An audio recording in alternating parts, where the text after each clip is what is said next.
may bagyo. So ito yung dagat, no? Blue na blue.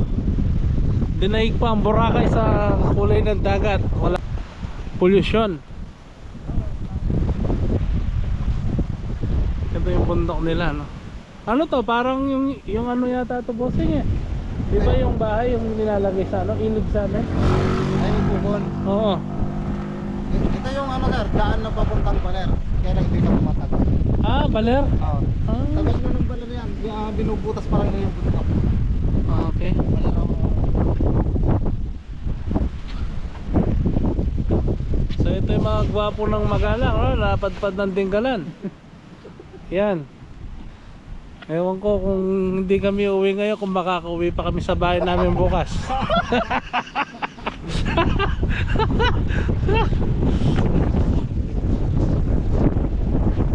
So ang lakas ng hangin, no? Malamig no, kahit mainit. Oo, kahit parang nasa Baguio, dinaig pa ang Baguio, no? Sa lamig.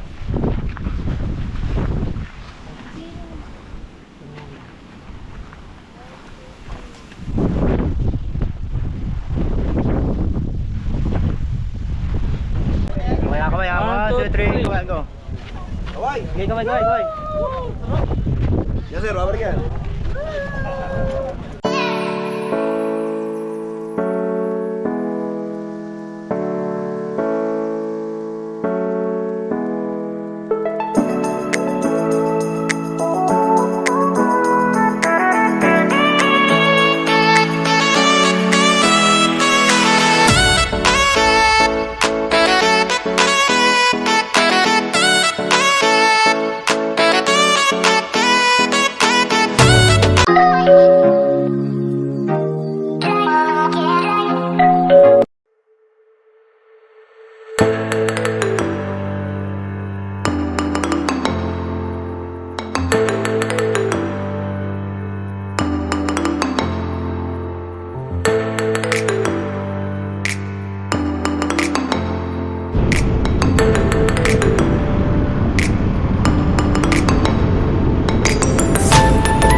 Ito yung magandang paraan para ma-relieve ang stress mo.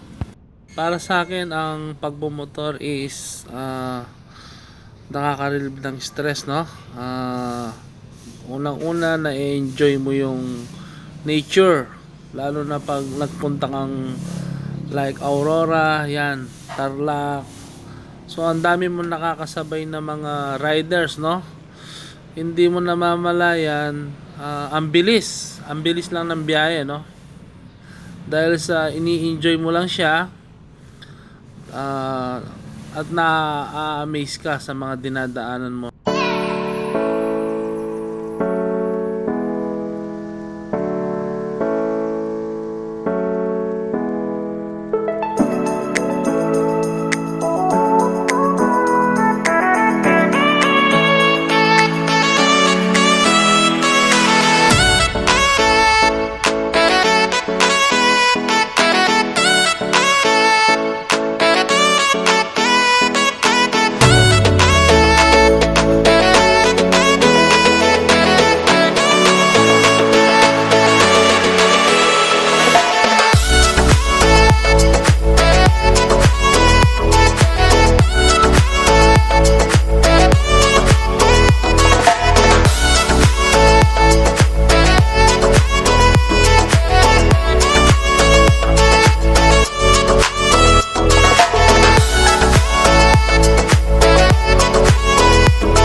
no? Sobrang ganda. Right test ang pagpunta natin dito. Malakas ang hangin. Sobra, parang may bagyo. So ito yung dagat, no? Blue na blue. Dinaig pa ang Boracay sa kulay ng dagat. Wala pang masya pollution. Ito yung bundok nila, no? Ano to? Parang yung ano yata ito, bossing eh. Di ba yung bahay yung nilalagay sa ano? Ilog sa amin? Ay, yung bubon. Oo. Ito yung ano sir, daan na papuntang Baler. Kaya lang hindi ka pumatag. Ah, baler? Oo. Ah, Tapos mo ng Baler yan, binubutas pa lang na yung bundok. okay. Baler ako. So ito yung mga gwapo ng magalang, no? Napadpad ng Dingalan. Yan. Ewan ko kung hindi kami uwi ngayon, kung makaka-uwi pa kami sa bahay namin bukas.